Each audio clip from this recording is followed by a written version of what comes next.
હવે મહારાણી શેરનીએ જંગલનું શાસન સંભાળ્યું. એક સાંજે એક હરણી તેના દરબારમાં આવી. રક્ષા કરો મહારાણી, રક્ષા કરો. શું વાત છે? કેમ હેરાન લાગો છો?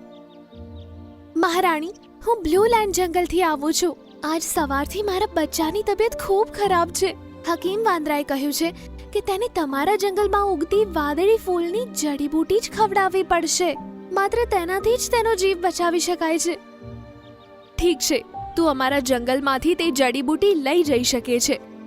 તે જડીબૂટી કાળા પહાડ ઉપર મળશે. પણ મને તમારા જંગલ વિશે કાંઈ જ નથી ખબર મહારાણી. જો તમે તમારા જંગલના પ્રાણીઓને હુકમ કરો તો તે મને જડીબૂટી શોધવામાં મદદ કરશે.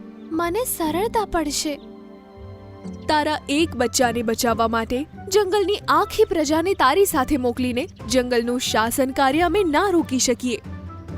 શું જંગલના પ્રાણીઓનું અહીંયા રહેવું તે એક બચ્ચાના જીવ બચાવવા કરતાં પણ વધારે જરૂરી છે? હા, જરૂરી છે. અત્યારે હું તને કાળા પહાડ ઉપર જવાની પરવાનગી આપું છું તે જ ખૂબ છે.